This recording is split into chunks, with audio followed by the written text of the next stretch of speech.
Did you know? Banjo and Kazooie nearly starred in their own cartoon. In May of 2015, it was revealed that there were plans for a Banjo-Kazooie animated series. On Twitter, artist Emilio Lopez gave some insight on the project and showed off concept art of the main duo along with Mumbo Jumbo. Development on this series started in 2007 and was planned to coincide with the release of Banjo-Kazooie Nuts and Bolts. Lopez said Microsoft and Rare were very lenient with the show's look. The series didn't necessarily have to look like the game, and the art department was able to experiment with several designs, with this look being the approved design look for the show. Lopez also said that the basic outline was adventure themed. And though the designs were 2D, the show was likely to have been animated in 3D. Unfortunately, for whatever reason, the show never got off the ground. Development of the series was very similar to Rare's Viva Pinata, another Xbox franchise which also had a cartoon. Because of this, it's possible the Banjo cartoon would have aired alongside Viva Pinata on the 4Kids TV Saturday morning block. There were other attempts at marketing that didn't pan out for Nuts and Bolts. During the game's development, Rare supposedly entered the Red Bull Flug Tag. This was an air show where competitors fly homemade man-powered flying machines and anyone can enter. They had an application pitched to the event, but according to Banjo designer Greg Mayles, the idea was rejected.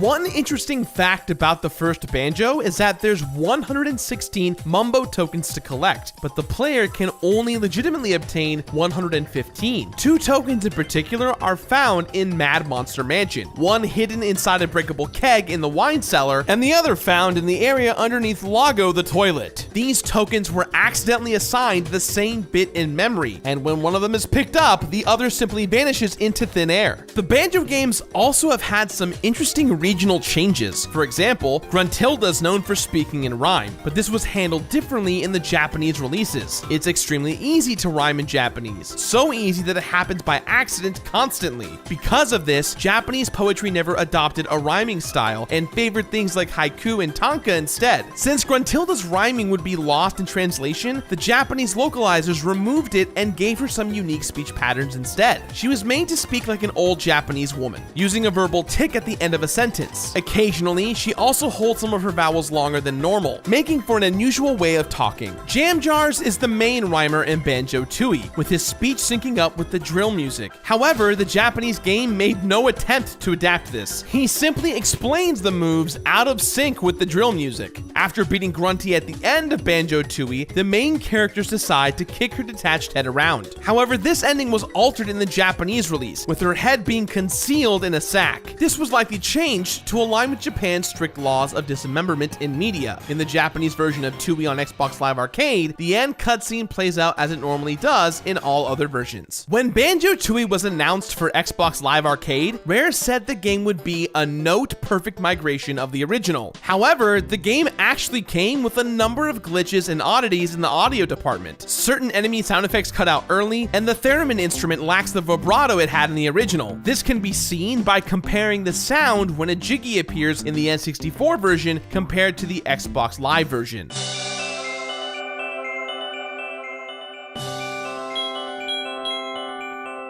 The most evident music issues are in the cutscenes, notably the first scene in the game. The cutscenes used the lower frame rate of the original game to play music and specific stings in time with the events on screen. With the higher frame rate on Xbox, the music becomes out of sync and doesn't reach its end by the time the intro cutscene finishes. Banjo-Tooie boasts a large cast of characters, 3 of which had their names chosen by fans in the United Kingdom. In April 2000, issue 91 of the Nintendo Official Magazine, which later rebranded as Official Nintendo Magazine, held a contest on Rare's behalf. The contest let readers submit names for 3 characters, with the winners having their submissions used in the final game. They'd also win a free copy of Tooie and signed artwork from the Rare developers. These character names were Bully and Bill, chosen by Kyle Hudspeth, Chris P. Bacon by Simon Turk, and Jeremy Craggs named Old King Cole. This final name was actually submitted by several contestants, but Jeremy had his name drawn first. Interestingly, this contest also claimed Tooie would be out later in 2000. While the game came out in November of 2000 in America, Tooie wasn't released in the UK until April 12, 2001, just one day before Conker's Bad Fur Day also released in the UK. Speaking of names, Banjo and Kazooie's have some some interesting roots. According to game journalist Andy Robinson, a collaborator with Rare alum and writer for Nintendo Official Magazine, Banjo and Kazooie allegedly got their names from real-world figures. During a trip to Japan, Robinson learned the duo's names came from relatives of Hiroshi Yamauchi, who served as Nintendo's president during the release of Banjo 1 and 2. Kazooie is apparently named after his son, Katsuhito, with Banjo sharing the name with his grandson. However, this conflicts with a different story that says the duo got their names from the instruments they play. When a Twitter user asked Greg and Steve Males if the Yamauchi story was true, Greg Males responded by saying it was indeed the case for Banjo, though he was unsure about Kazooie. Robinson had said if anyone knew about this for sure, it would be Rare founders Tim and Chris Stamper. The series is well known for its use of innuendos and occasional adult humor, with one instance being quite infamous among fans. In Banjo-Tooie's Pterodactyl Land, the rock formation leading to Mumbo's hut has been labeled as overly phallic by fans, so much so that they believed its shape isn't a coincidence. It's been disputed whether it was meant to be intentional or not, but in 2015, the truth finally came out. During the announcement window of Yooka-Laylee, Playtonic Games sat down with former Rare environmental artist Stephen Hurst. They spoke to Hurst about the process of creating a game world, with Hurst citing how fun it was to add extras and secrets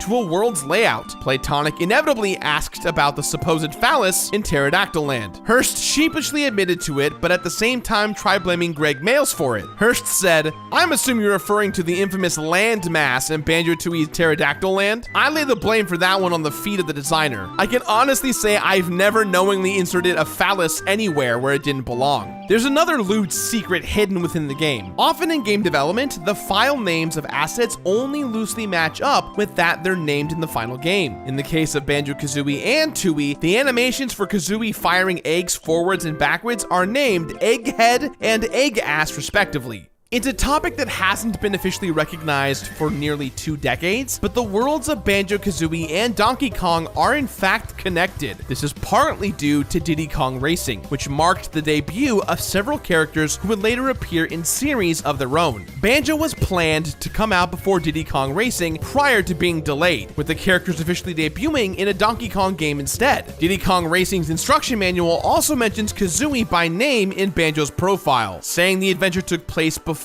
the two paired together. The manual also states that when trouble struck on Timber's Island, Diddy got the word out to Banjo and friends by using Squawks the Parrot as a carrier pigeon. As a side note, CONKER was said to have made friends with Diddy on one of his adventures with Donkey Kong, and joined Banjo on his way to help Diddy out. The universe connecting these worlds together was split after Rare and Nintendo parted ways in 2002, until it was finally reconnected in 2019 when Banjo and Kazooie made their way into Super Smash Bros. Ultimate. The duo's inclusion was a joint effort between Rare and the Smash team, having been in the works since 2018. The look of the duo was attributed to Rare artist Paul Cunningham, who started at Rare in 1995, with one of his first games fittingly being Diddy Kong Racing. It might go without saying, but the bear and bird have been requested in Smash Bros. Ever since the original game. We previously mentioned that there were plans for Rare-based trophies in Super Smash Bros. Melee, and according to a 2002 interview with Nintendo Dream, Sakurai confirmed one of those trophies was going to be of Banjo and Kazooie. The reason they did not make the final cut wasn't due to an impending Microsoft buyout, but rather because Rare was based in the UK, and communications between the two teams while still having Melee out on time proved to be difficult. At the time, Sakurai also said adding a Rare character to Smash seemed like a no-brainer, but deemed it unlikely due to a number of legal reasons. In the years leading up to their eventual inclusion, Microsoft were more than open to the idea of having the bear and bird appear in Smash Bros. Xbox head Phil Spencer said in 2015 that when working with Nintendo with Rare IP, they've had no issues whatsoever. When the deal eventually came out, Microsoft had several of their titles already appear on Nintendo consoles, like the Nintendo 3DS and Nintendo Switch, which likely smoothed things over. In an interview with Kotaku, Phil Spencer even said, "I think it's cool that Banjo is going to be in Smash." Banjo's inclusion comes with a number of firsts. Though not the first Western designed characters, Banjo and Kazooie are the first set of 5 fighters to hail from a non-Japanese series. They're also the first third-party characters to have once been second-party, and the first to be owned by a direct competitor of Nintendo. They're also currently the only DLC fighters without a game of their own on the Switch. And during their presentation, Sakurai urged fans to give the games a try on Xbox One. The new Spiral Mountain remix was provided by original Banjo-Kazooie composer Grant Kirkhope, marking the first time Sakurai worked with a musician outside of Japan. Sakurai was a bit worried about communication, but he assured Kirkhope did an amazing job. After the Banjo-Kazooie DLC was released for Smash Ultimate, the duo's original designer, Steve Mayles, expressed some desire to have the N64 games remade. Mayles told VGC, "Could the reaction of fans to Banjo and Kazooie in Smash persuade Microsoft to make another Banjo game? The revival of Spyro and Crash went pretty well after all. I think a fairly safe way to gauge demand for a new game would be to remaster the original two games. Then, if the interest is there, perhaps we could see Banjo return in the new no-expense-spared game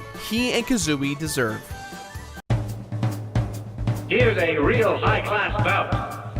And begin! Did you know? Brothers and Cuphead creators Chad and Jared Moldenhauer always had the idea of making a game of their own, though they lacked the resources to do so for many years. After seeing the success of the indie scene in 2010, especially with games like Super Meat Boy and Castle Crashers, the two realized it was possible for them to make a quality game, and development on Cuphead entered its early stages soon after. From the start, the gameplay was inspired by run-and-gun games like Contra and Gunstar Heroes, but the game's eventual look was rooted in 1930s cartoons, notably from the works of Fleischer Studios. The brothers grew up watching cartoons from the era through VHS tapes they got themselves or as gifts. The duo figured that, as technology improved, someone would make a game in that style, but no one attempted it to the degree they hoped for. The idea of 1930s visuals actually began as a joke they'd shoot around in brainstorming sessions. Thinking they'd be unable to pull the look off successfully, they dabbled in other styles, but always came back to that idea. Despite their lack of training, it was something that resonated with them, and they dove right into it. When thinking of designs for the game's protagonist, there had been hundreds of ideas drawn up, but nothing was working for them at first. They wanted to steer clear of animals due to how common they were in platformers, opting for something they could call their own. A lightbulb character fittingly led to the idea of more inanimate objects for heads, and led to them being more experimental with their designs. Near the end of the process, Chad would study background elements in cartoons for anything he could find, and over time they came to the design we now know. The design's also said to have roots in a 30s Japanese propaganda film that featured a man with a teacup head. Some of the scrapped ideas showed up in the final game as NPCs, such as the Axe and Applehead designs, and Mugman's character came from the desire of a two-player dynamic. Being the younger brother, Jared said he always identified as Luigi, and they wanted to give off a Mario Brothers vibe with the duo. The game started out simple and was planned to have 8 bosses in a similar structure to the Mega Man series. However, with its popularity at trade shows, the two felt the need to expand the game to feature more content, what they originally envisioned before scaling back. It resulted in the team and development time increasing, but they were still set on seeing it to the end. The game's animation process was said to slow down production by 80% when compared to doing it digitally. They stuck with it because they wanted to be as true to the art style as they could, and to help keep traditional animation alive. It was even considered to color everything by hand, but it only would have gone to add years to production time. The style lent itself to the gameplay due to the wild, eccentric nature of 30s cartoons, leading to near endless possibilities for boss ideas. That said, before coming up with a boss, they needed to know how it'd play out in advance. Depending on its size or location, they designed it with that in mind, coupled with the theme of where they'd appear in the game. There was one idea where a boss would be fought on a sheet of music, with the patterns relying on the level's actual soundtrack. This idea didn't get off the ground, as the pattern couldn't be changed once implemented, plus the track had to be different for each of the game's difficulty settings. Despite the pushbacks in the 4 years since its first announcement, the game proved popular through it all, selling over 1 million copies in its first 2 weeks. The studio took many chances throughout development, but took things in small steps before getting to the game's current scope. Jared has said that had they known just how much work would go into Cuphead from the start, they likely never would have made it. Cuphead's development was an intimate affair. Spouses, cousins, and friends of the brothers lent their talents to help bring it to life, being as passionate as they were about the project and gaming as well. The game's composer, Chris Madigan, was a friend of the brothers since childhood and was their go-to guy, knowing he could deliver on the soundtrack they needed. That said, the game was also a first for Madigan. Though he had studied jazz, he didn't consider it his strong suit, on top of doing little actual composing beforehand. Game tracks often loop at a point in their songs, but for Cuphead, Madigan wanted each piece to be as long as it needed to be, even if the player wouldn't hear the full piece in-game. Though there were limitations to how the music could interact with the action on screen, a staple of classic cartoons, Madigan instead went for the vibe of excitement and unpredictability, complementing the game's nature. Each piece also has several different mixes and solos. When one was recorded, they'd have soloists play over the finished piece, with a variety of instruments and improvised segments. Because of this, when fighting the same boss again, a slight variation on their theme can be heard. There are a few nods to other video games in Cuphead's score. The Funfair Fever track has a similar segment to the athletic theme from Super Mario World.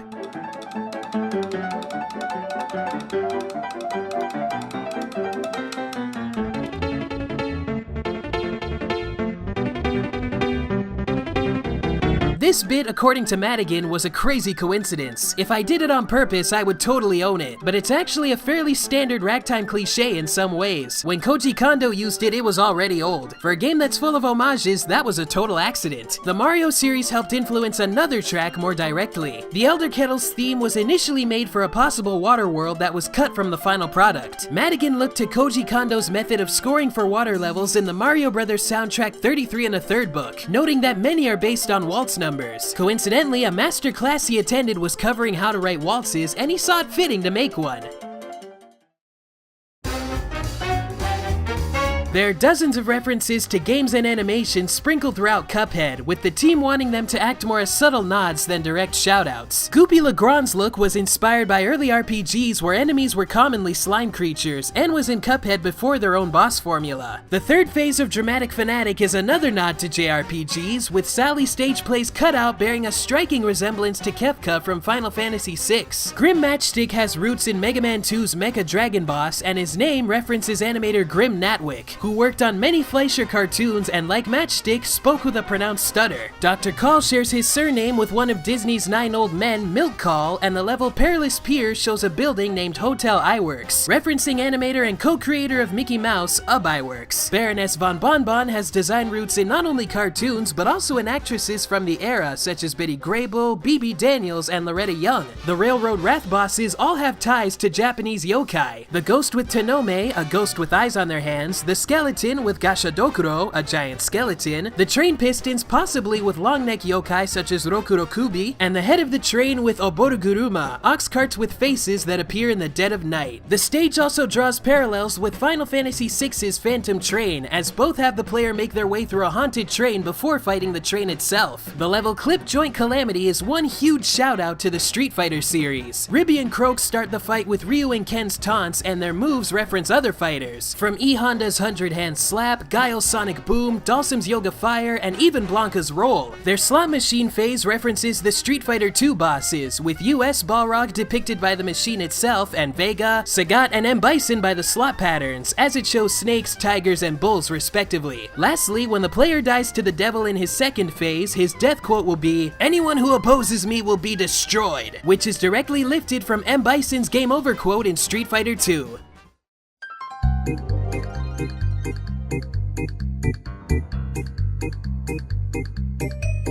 Did you know? Rayman has no arms or legs because, during development, programmers had trouble rendering his limbs while the character was in action. The design, with Rayman's hands and feet floating separately from his body, led to the discovery of unique gameplay elements, like the ability to punch enemies from a distance. Rayman was created by Michael Ancel in Montpellier, France. Ancel started developing Rayman for the Super Nintendo with a team of 2. It was originally a co-op platformer with 2 playable Rayman-type characters. As the staff grew, development shifted to focus on CD-ROM-based consoles for their larger storage capacity capacity, and then professional cartoonists were hired to rework the game's graphics and artwork. Rayman's personality as an adventurer with a sense of humor was inspired by Indiana Jones. The designs of the scenery in the levels and worlds were influenced from Celtic, Russian, and Chinese fairy tales, while the designs of the characters were inspired by the Golden Age American animation of Tex Avery. According to an interview in the French magazine Pixel, Ansel took the name Rayman from ray tracing software that he used in the Ubisoft studio during the development of the original game. Like the original Rayman, Rayman 2 began development as a 2D platformer. New enemy and ally encounters were created using pre-rendered graphics similar to Donkey Kong Country, and Rayman was going to be able to mount a Tyrannosaurus Rex. The PlayStation release of Rayman 2, The Great Escape, contains a hidden bonus level that is thought to be an early build of the game. At some point though, the Ubisoft development team decided to turn Rayman 2 into a 3D platformer, but there was a problem. Ubisoft had never developed a game like that before. Popular 3D platformers like Super Mario 64 and Crash Bandicoot had already hit the market, and standards for the genre were high. Ansel and the team decided to take a break from Rayman 2 and began working on a side project. This new game was called Tonic Trouble, and it was created to test the engine for the upcoming 3D Rayman game. It also provided an opportunity for the developers to learn the ropes of 3D game development. Tonic Trouble has a few scattered references to Rayman, like the cave painting in the first level and a brief cameo during the credits. Rayman Arena has a reference to Tonic Trouble in a cutscene, where the skeleton of Ed is seen shackled in the background. Ed's face can also be seen in an episode of the Rayman animated series. The Nintendo 64, Dreamcast, and PC versions of Rayman 2 contain a total of 1,000 yellow lums. After a cutscene where Razorbeard eats a yellow lum, the heads-up display for lums changes from 1,000 to 999. However, fans later discovered a hidden yellow lum in the Tomb of the Ancients level that exists even after the player recovered 999 out of 999 yellow lums, bringing the total back up to 1,000. The PlayStation version of Rayman 2 only contains 800 yellow lums, and the lum that Razorbeard eats in the cutscene is changed to a red lum. There are many different versions of Rayman 2, and each one has unique differences. The Japanese version changed Rayman's torso from purple to blue. This is because in Japanese culture, purple is seen as the color for death, often used by villains. It is likely that the change was to assert Rayman as the game's hero. Other characters went through design changes as well. Sam the Water Snake was changed from purple to green, Jano's hat was changed to red, and Lee the Fairy's design was changed completely. There are differences between versions of Rayman 3 as well. The PlayStation 2 release has different music for the fight with Begoniacs.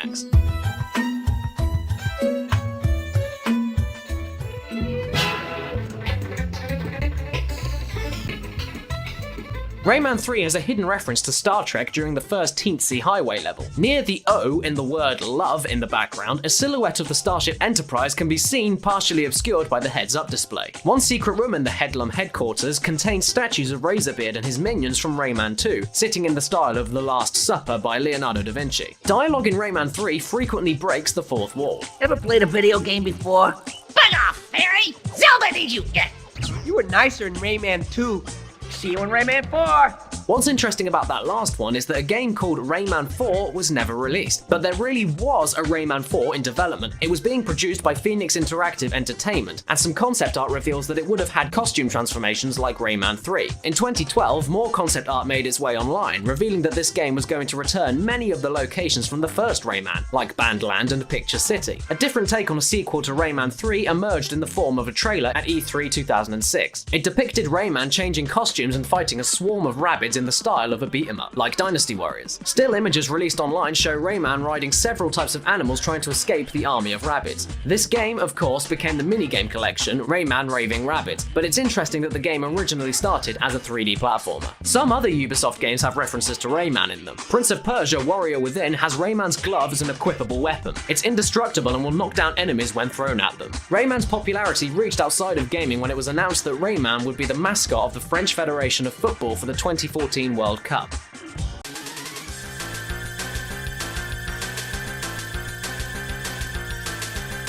Did you know? Over the course of the Simpsons' 28 seasons, the show has lent its name to even more games. The first Simpsons game, Bart vs. the Space Mutants, was released in 1991 and closely resembles the plot of John Carpenter's 1988 film They Live. In the film, professional wrestler Rowdy Roddy Piper finds sunglasses that allow him to see aliens disguised as humans. Similar to They Live, Bart finds X-ray specs that reveal aliens disguised as humans. And just like in the film, Bart has to convince everyone that aliens exist. The game was released on many different platforms, including the NES, Atari ST, Sega Master System, and the Amiga. From July 1991 to September 1992, various Amiga bundles came with the Cartoon Classics, which included Bart vs. the Space Mutants. For the Amiga version of the game, Arc Developments wanted to make a new intro that better reflected the show's animation. Although each frame was sent to and edited by Simpsons creator Matt Groening, the animation still looked mediocre compared to the show. Another early entry was the Simpsons arcade game, developed by Konami and tested by Konami of America near Chicago. Following the success of the 1989 Ninja Turtles arcade game, Konami took the Turtles beat-em-up gameplay and applied it to The Simpsons. While there's plenty of familiar content in the game, fans noticed some stark difference from the show. While the Simpsons family sounded like they did on TV, Mr. Burns and Smithers sounded nothing like their characters. This is because Harry Shearer, who voiced over 20 characters including Burns and Smithers, didn't voice any of the game's characters. This is most noticeable during the final boss fight.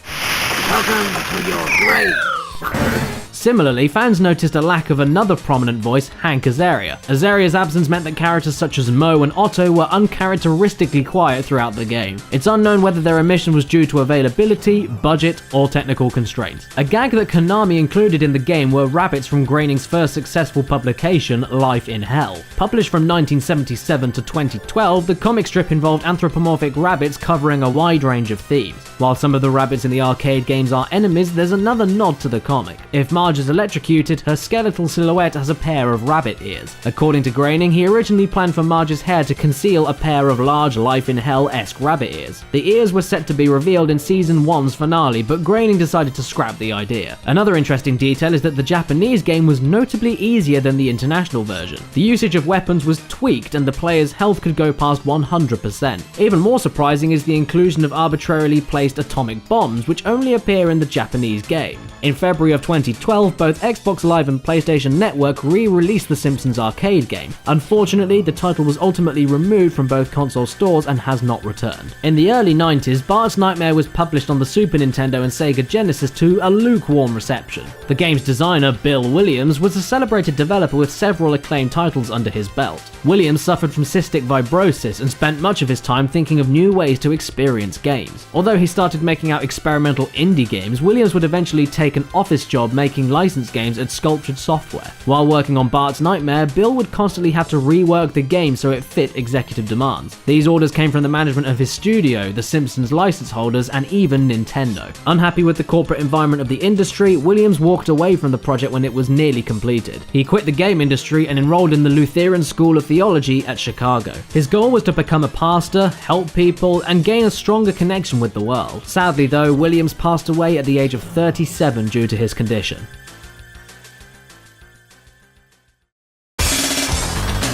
The show itself is well known for parodying pop culture, and this is true for the Simpsons games as well. One of the series' lesser known games, Virtual Springfield, has a secret mini-game within the Quickie Mart. As a Pooh, the player must fight hoodlums using a broom, a shotgun, and an overpowered weapon. With its gibs and presentation, the mini-game is an obvious parody of Doom. Some of the games also reference movies. Krusty's Funhouse, for instance, has a password system, with most passwords being the names of Simpsons characters. In the title's Super Nintendo version, however, one of the passwords is Joshua, a reference to the Cold War hacking movie War Games. These parodies and references were taken to a new level in the 2000s. In 2005, EA acquired exclusive rights for the Simpsons license. The license acquisition was significant as it was the first time Fox ever agreed to a long-term exclusive Simpsons game deal. The Simpsons has always been known for its jabs at pop culture, but the new partnership gave rise to a plethora of possible game references. In an interview with Game Almighty, lead designer Greg Rizza stated that he was excited to parody and poke fun at the industry. Unfortunately, not all game developers approved of their properties being parodied though. During the 2007 Games Convention in Leipzig, Rockstar wasn't happy with Grand Theft Scratchy posters being displayed while they showed off Grand Theft Auto 4. Rockstar ultimately asked EA to pull the posters down. In an interview with CVG, Rizza commented, "I was always under the impression that when you do a parody, it's a sign of respect. If we make fun of Grand Theft Auto, we're not doing it to hurt the sales of Grand Theft Auto.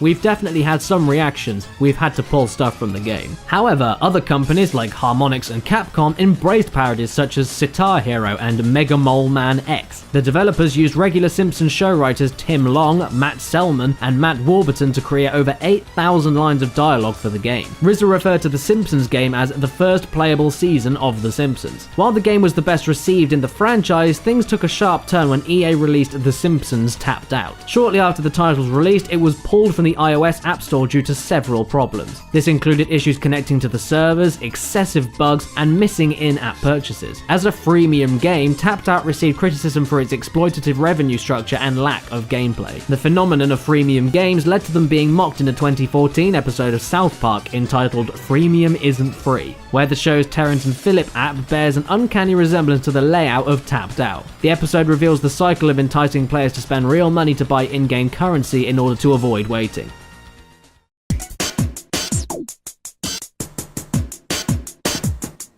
Did you know? While Ape Escape is well known as the first PlayStation game to require the DualShock analog controller, it didn't actually start development that way. Creative producer Susumu Takasuka stated in a promotional interview, "Just as we began development on design and concept of this game, we were invited to attend a development meeting for the DualShock analog controller. We were excited to see prototypes with 2 analog sticks. There weren't any games that existed at the time that used both sticks, and we were so intrigued by the new opportunities. The ideas just kept coming." The unconventional control scheme was the result of over 2 years of development. Executive producer Shuhei Yoshida stated that designing the controls was the biggest challenge. The game required an extensive amount of playtesting, and after all the changes, he was surprised to see how much of the original concept the team was able to retain. Shuhei Yoshida has been involved in many high-profile PlayStation games, including Gran Turismo, Parappa the Rapper, Crash Bandicoot, and God of War. During a Q&A at EGX 2015,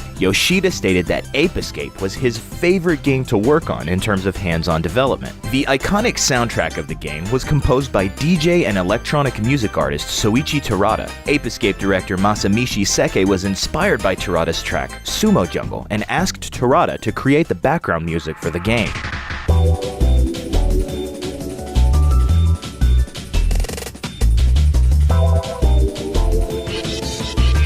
Terada's style of music was uncommon in Japan at the time due to a ban on dancing that was enacted after World War II. Soichi Terada developed his musical taste DJing in small clubs in odd locations where the music was played quietly and stopped at midnight. Terada stated that he does not change his style when composing music for video games as opposed to composing music to release under his own label, Far East Recordings. Ape Escape's game data contains some unused assets that were likely from early builds of the game. These assets are animated sprites for the cookies and t-shirt items, both of which are 3D models in the final version. The cookie graphic has the word kakeru on the front, which is the original Japanese name for spike. The t-shirt has a different appearance than the final version, with horizontal stripes rather than a single vertical stripe, possibly indicating an earlier character design for the protagonist. Fans and speedrunners have also discovered some unused behavior relating to the passing cars in the TV tower level. Using an infinite jump glitch with the slingshot item makes it possible to pass the barriers at the beginning of the level. If the usually unreachable cars beyond the barrier hit Spike, they kill him instantly. It's also possible to ride on the moving vehicles. The European version of Ape Escape has unique anti-piracy measures that prevent pirated copies from moving past the main menu. Unfortunately, this means that European gamers are unable to play the PlayStation 1 disc on a PlayStation 3, as the software emulation sets off the anti-piracy checks.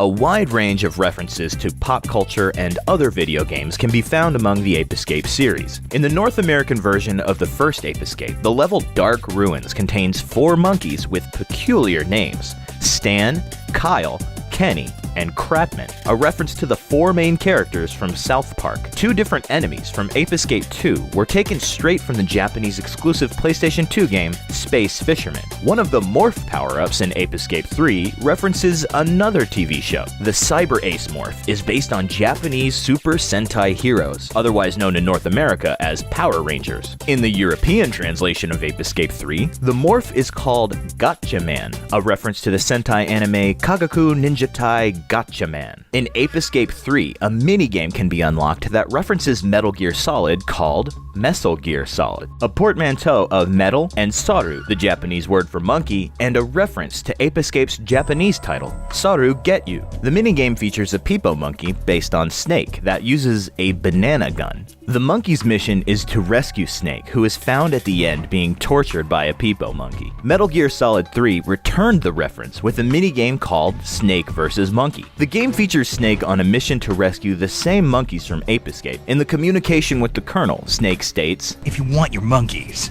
you better ask Kakeru or Hikaru." Kakeru and Hikaru, of course, are references to the Japanese names for Spike from Ape Escape and Jimmy from Ape Escape 2. The Colonel also reveals that the professor from Ape Escape worked with Otakon on his inventions. Snake must then go through several stages capturing Peepo monkeys, and he even has a victory dance at the end of a round. Other video games have references to Ape Escape as well. The disc-swapping game Monster Rancher 4 contains several versions of the Peepo monkeys from Ape Escape. These monsters are obtained by inserting copies of Ape Escape during Monster Rancher gameplay. The PlayStation exclusive Hot Shots Golf 4 contains a few unlockable PlayStation characters, one of which is a Peepo monkey, who can be used as a caddy in the Japanese and European versions of the game. Ratchet & Clank Up Your Arsenal also contains a reference to Ape Escape. In the Japanese version of the game, entering a secret code unlocks a Peepo monkey costume for Ratchet. Several PlayStation games have also released DLC referencing Ape Escape. Little Big Planet 1, 2, and Karting features a monkey DLC costume for Sackboy. The survival game Tokyo Jungle also has DLC of a Peak Point helmet for the chimpanzees in the game.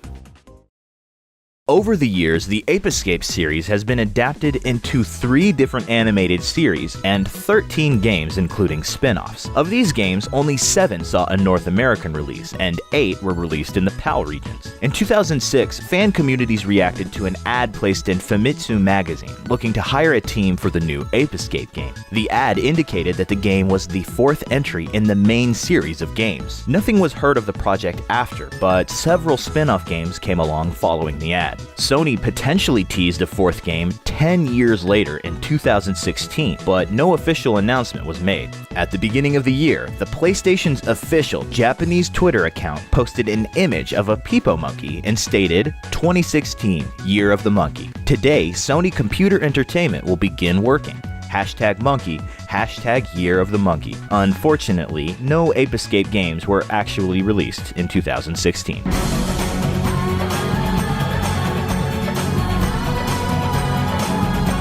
Did you know? There was potentially going to be a 3rd Prince of Persia game directed by the series creator, Jordan Mechner. The ending of Prince of Persia 2, The Shadow and the Flame, hints at a new villain who watched the prince's progress through a crystal ball. However, after the development of Mechner's next game, The Last Express, Prince of Persia publisher Broderbund was acquired by The Learning Company. A new sequel began development, but with Mechner taking a less involved role as a consultant to the infamously and critically panned Prince of Persia 3D, and the new villain hinted at during the cliffhanger of Shadow and the Flame was never referenced again. The original Prince of Persia released in 1989 on the Apple II and wowed players with its smooth rotoscoped animation. This was achieved by Mechner filming his brother doing acrobatic maneuvers outdoors in white clothing. He would then use the footage as a reference to create the game's various jumping, running, and fighting animations. Mechner also used some of his favorite movies as a visual reference, such as 1938 The Adventures of Robin Hood. Despite the game being a tremendous amount of work for a one-man team, Mechner wanted the original package to be more ambitious and laments cutting out a full level editor. In an interview with Retro Gamer, Mechner said, "Part of my original plan for Prince of Persia was to include the level editor on the disc, so players could create their own Prince of Persia levels, as Broderbund had done with Lode Runner just a few years earlier. I spent months creating a fully featured, user-friendly level editor, but in the end, the only person who got to enjoy using it was me." While the sprite design of the prince purposely kept his appearance simple, the various home ports of the original Prince of Persia changed his look significantly. This was because the ports were made by different developers from different cultures, several of which were Japanese teams. Most notably, the PC Engine port added a turban and a more Aladdin-like vest to its design, a choice that MECHNER liked, as the design was adopted for Prince of Persia 2. The other Japanese-developed ports of Prince of Persia achieved a plethora of additional content, gameplay tweaks, and some questionable creative decisions. While the Sega Genesis port is mostly a faithful adaptation, the Super Nintendo version contains several more levels, an increased time limit, and completely redrawn graphics and cutscenes. One of Prince of Persia's more unusual ports is the Sega CD version, which included animated cutscenes and even voice acting. Ubisoft would ultimately acquire the rights to Prince of Persia and reboot the franchise with the critically acclaimed Sands of Time. Although Sands of Time is very robust, many of its ideas were left on the cutting room floor. The game has a level revolving around a private zoo crawling with sand creatures, but oddly, the only animals that appear are vultures and beetles. According to producer Yanis Millet in a Gamma Sutra post-mortem article, this section of the game was planned to have enemies such as sand tigers and other mythical creatures. However, these more complicated beast-like enemies would have been too cost-inefficient to implement and had to be cut before release. Much of the core team that worked on Sands of Time had extensive backgrounds working on titles for a younger audience, and according to director Patrice Desilets, this inspired one of the game's most famous mechanics. While working on Donald Duck Goin' Quackers, Patrice proposed that instead of having to replay an entire level once the player dies, they should be able to rewind time and resume the game just before death. This idea was dismissed at the time, but once Patrice was promoted to a director, this was one of the early gameplay hooks for Prince of Persia that evolved into the central mechanic of Sands of Time and has become synonymous with the franchise ever since. While the third game in Ubisoft's trilogy would be released in 2005 as Prince of Persia: The Two Thrones, there was actually an early prototype shown at E3 of the same year known as Kindred Blades, or simply Prince of Persia 3. While it shared some elements with Thrones, it had a variety of differences, including a less linear city to explore, more blood and gore, and various other changes. Most notably, both the prince and his evil doppelganger had different designs than what would appear in the final game, with the Dark Prince featuring striking white hair. The transformation process between the two forms was different as well, with the prince having to burn himself with fire, with the pain acting as a trigger into his more powerful alter ego. After finishing the Sands of Time, Patrice Desilets wanted to take the franchise in a different direction. He then instead pitched a concept called Prince of Persia Assassins. This game would have seen the player assume the role of a member of the prince's entourage instead of the prince himself, with a backstory rooted in a real-world group called the Hashashins. Ubisoft rejected this idea because it was a little too different from the Prince of Persia formula, but they did see potential in the pitch, however, and moved Patrice to his own team. This idea spun off into its own IP for next-generation hardware called Assassin's Creed.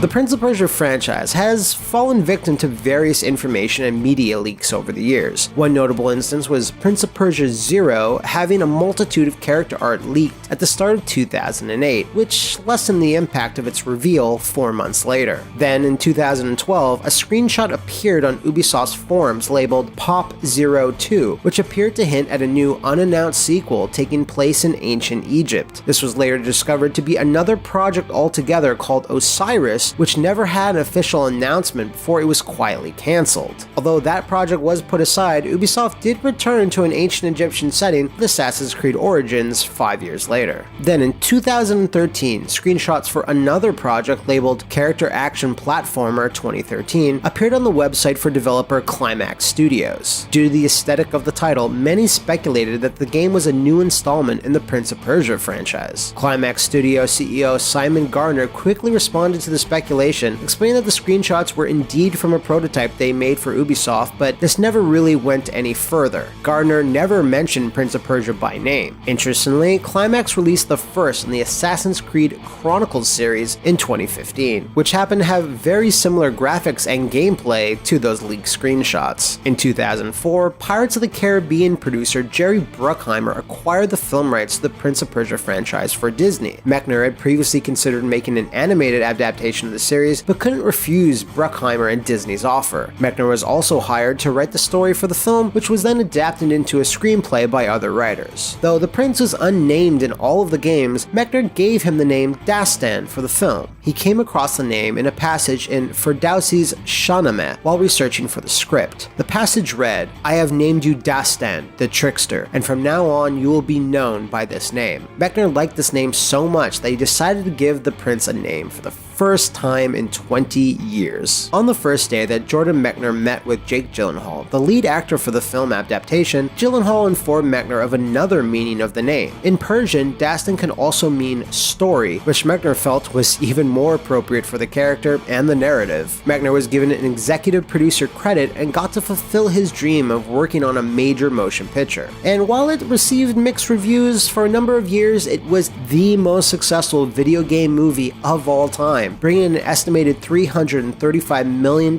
until it was dethroned by the Angry Birds and Warcraft movies.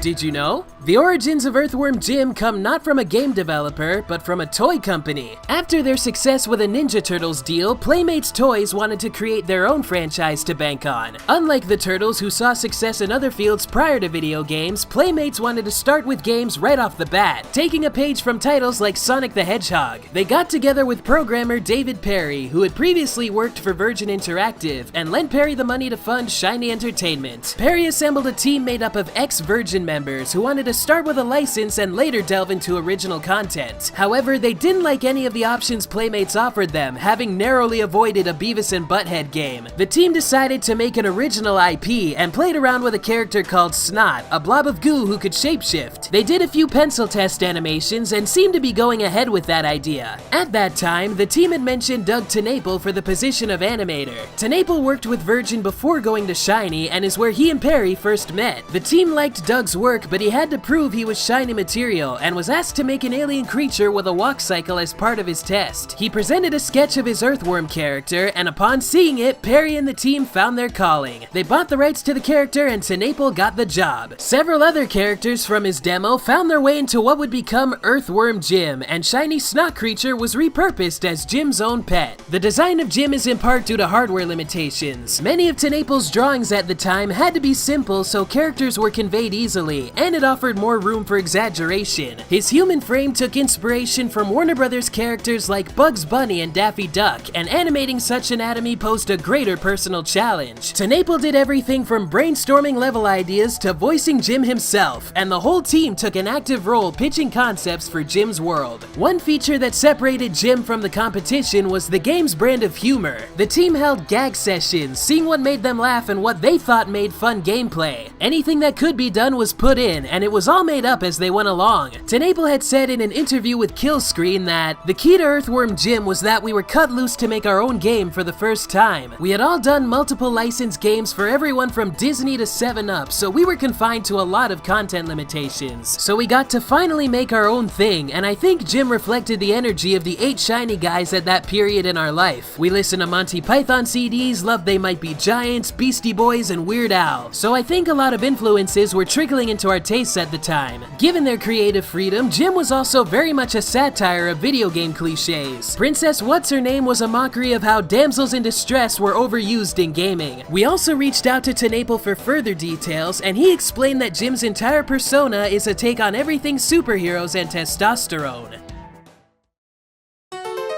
During his time at Virgin, Perry worked on titles like Cool Spot and Disney's Aladdin for the Genesis. Jim runs on the same engine as those games and followed the same animation process Aladdin did. The sprites were made by first drawing them on paper, scanning them onto the computer, then passing them through a compression tool in a technique they called Animotion. Perry said the game's animation was technically more than a Genesis could store, but compression was the key to get it all in. Mike Dietz, who worked with Disney on the Aladdin game, served as Jim's animation director, player and was invaluable with timing and working around the limitations of cartridges. This posed more of an issue when the team ported Jim to the Super Nintendo. Though the SNES had a larger color palette, it was more limiting in how many sprites could be on screen at a time, as well as how big they could get. One frame of character animation had several sprites to it, and some limitations also meant the sprites couldn't be stretched out as much. After working on the Genesis, they'd go back to the SNES version to shrink frames down or remove them completely, leaving the Genesis game with more fluid animation. Another area where Sega won out was with the exclusive level Intestinal Distress. At the last minute, Sega asked Shiny for an extra level to be put in their version in exchange for reduced cartridge costs. Art director Nick Broody took one of his earlier concepts and mapped out the level overnight. It was coded, tested, and out the door the next day, the very day it was to be printed on consoles. Broody also had a level named after him called Big Broody, exclusive to the Special Edition port. This port also has a cheat code that swaps out Jim's head for Donkey Kong's with an arrow through it, allegedly taking a shot at Donkey Kong Country for upstaging Jim's initial release. While it's unknown if this was a direct reply, DKC 2 featured Jim's ray gun by a trash can labeled No Hopers, along with Sonic's shoes. Since the release of Earthworm Jim 2, the franchise has tried making several comebacks, usually to little or no result. In 2003, a title was in the works for the PlayStation 2 and Xbox, but was shelved before the production stage. It reportedly had a structure akin to games like Klonoa, and level concepts ranged from Jim boat riding through heck in a musical sequence to a world made of cheese with a boss called Gorgonzola. During E3 2006, an Earthworm Jim game was announced for the PSP. Though the IP's handheld rights were owned by Atari, the project was being led by Perry and had many original Shiny members on board, including Tenaple. Many review sites had played early builds of the game, but financial issues with Jim's publisher Interplay led to its cancellation in mid-2007. Shortly after, Interplay announced Earthworm Jim 4 in April 2008 and said Tenaple was on board as a creative consultant. It was also said to coincide with a new Earthworm Jim animated series and a feature-length film, though nothing came out of this either. Tenaple said Interplay were interested in doing a game and doing it right, but it mainly boiled down to money troubles once again. In 2010, an HD remake of Earthworm Jim was put out by Gameloft. The game also featured the extended version of New Junk City found in the Special Edition, but doesn't have the Big Broody level from that same port, and is missing a level from the Genesis version. Although this version was well received, it had some shady practices behind it. An icon of Jim's head was taken from fan art by a DeviantArt user, and the artist found out upon buying the game on day one. In 2016, Interplay put its IPs up for sale, with one of them being Earthworm Jim. When asked about the series' future, Dave Perry still believes there'll be a new game, though it's more a matter of when that would happen, not if, and he would need the original team behind it. He also laments selling Jim's rights to Interplay in the first place, saying that it was a really dumb move on his part.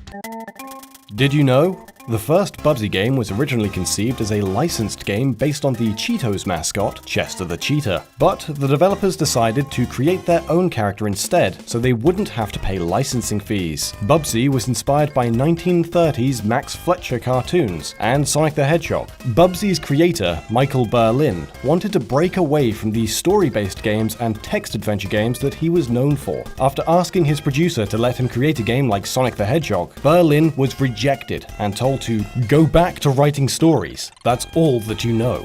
Berlin fought back, and his producer said he'd consider the idea if Berlin could write an analysis of what made Sonic the Hedgehog a great game. Berlin played Sonic for over 10 hours a day as research, and wrote an analysis that his producer accepted. In an interview with Sega 16, Berlin said, "I was overwhelmed by the design and the way it took advantage of the Genesis's strengths. The height and width of Sonic's levels was so brilliantly managed. The traveling through air leaps that Sonic made, landing on the ground or a platform unharmed, was the springboard for Bubsy's glide." The name Bubsy came from a made-up word Michael Berlin's family used to describe rounded, bouncy, happy things like Volkswagen Beetles. This is also the reason why some of the enemies in Bubsy are animated cars. A team of 8 artists worked on Bubsy character designs for months, but they couldn't come up with anything that felt right. The lead art director then turned to a former classmate, Ken Macklin, who had a career drawing comic books with anthropomorphic anthropomorphic animals, including some work for Disney. The first drawing by Macklin was exactly what they were looking for, and he was immediately hired. Bubsy was modeled after bobcats, but the North American animal is lesser known in other parts of the world. In Japan, the game is called Yamaniko Bubsy no Daiboken,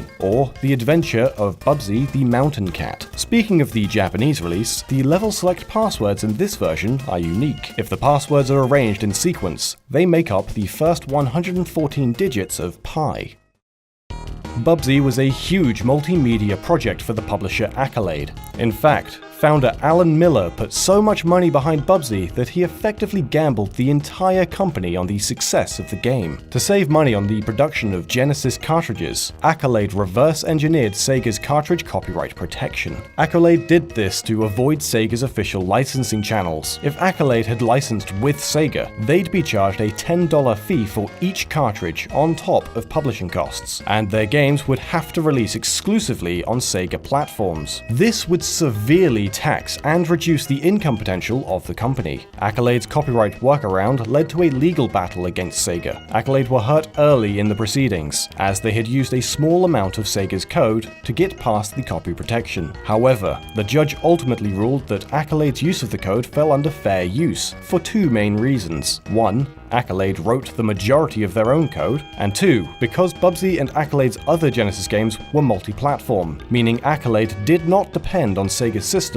to sell their intellectual property. The legal victory led to a more favorable contract with Sega for future legitimate Accolade releases. The reason Bubsy is still talked about today is due to the enormous marketing effort behind the game. There was even a pilot episode for a TV show created in partnership with Taco Bell. Michael Berlin speculated that the angled art style and southwestern setting of the cartoon were chosen because of the association with the sponsor. Berlin hated the pilot episode and told Bubsy Fanblog that the Accolade developers were cringing while they watched it. The immense amount of marketing required to make Bubsy a success was part of the reason why Michael Berlin left Accolade after the release of the game. Berlin stated, "I had some idea for other side-scrollers and was developing new characters, but Accolade was not interested in pursuing them. I think they were more than a little shell-shocked by the amount of money they needed to spend to launch a product like Bubsy." Bubsy 2 was developed without the involvement of Berlin and almost killed the franchise. The staff that worked on the game notoriously hated Bubsy and did not care about quality. In an interview with Bubsy Fanblog, Berlin recalled walking into the Bubsy offices at Accolade one time and seeing Bubsy plush dolls hung from the ceiling like an execution. One of the developers even had a Bubsy doll with a pencil stabbed through its head. Yet another Bubsy game released after Berlin left, Bubsy in Fractured Furry Tales, which was also disliked by its developers. Producer Farron Thomason said the voice clips and catchphrases were so irritating that the developers would repeat them sarcastically to annoy each other. Due to a sharp decline in sales and negative reception of the games, Accolade asked Michael Berlin to return and develop a new Bubsy game. He came back on the condition that the game would be a 3D platformer, even though no fully 3D platform games existed at that time. With no examples to follow, Accolade developers had to create the concept for Bubsy 3D from the ground up. Unbeknownst to them, Nintendo was doing the same thing with Mario in Japan. At the Consumer Electronics Show, as Accolade presented a beta version of Bubsy 3D, Nintendo showed off Super Mario 64. Michael Berlin saw Nintendo's 3D platformer and instantly knew that they were in serious trouble. Berlin wanted to start over from scratch, but the producers told him the company couldn't afford it. It was too late in the development cycle, and Accolade needed to release the game to recoup the development costs. The negative reaction to Bubsy 3D almost caused Michael Berlin to quit the games industry, but he took a few years off instead.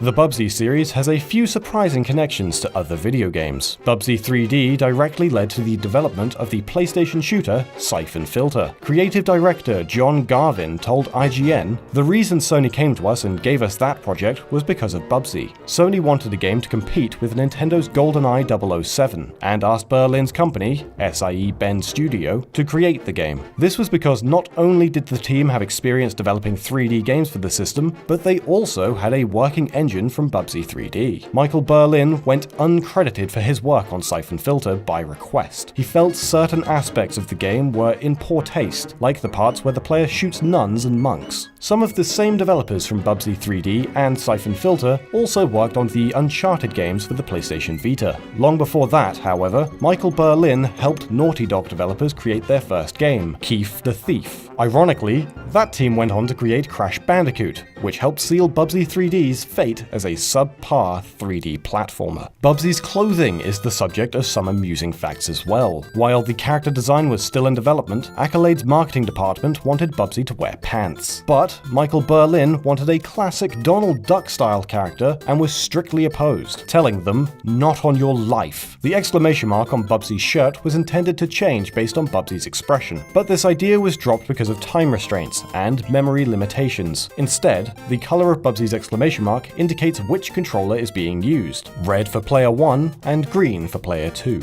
In Fractured Fairy Tales, which was built using the Bubsy 1 source code, Bubsy's shirt is yellow no matter what controller the player is using. This is actually a programming error. Yellow is a null value and was never supposed to be seen. Almost all Bubsy games contain hidden messages the developers left each other in the source code. Bubsy 3D contains the messages attempting load exec, it's failed 5 times so far, CD is hosed, we're dead in the water, and load failed, clean the CD.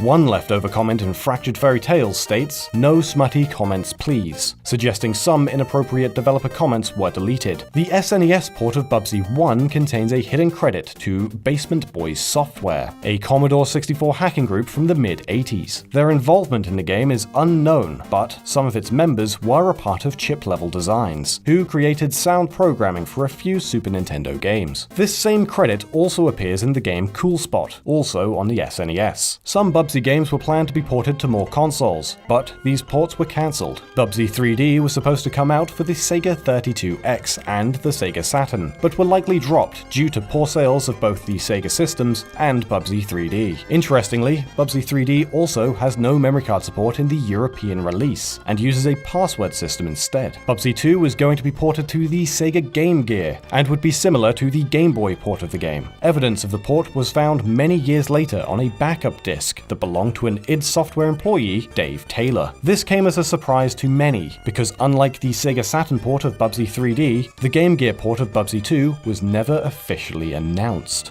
Did you also know there's an entire lost Pokedex that never left Japan, featuring exclusive information about Pokemon you can't find anywhere else? To see the entire lost Pokedex, check out the video on screen.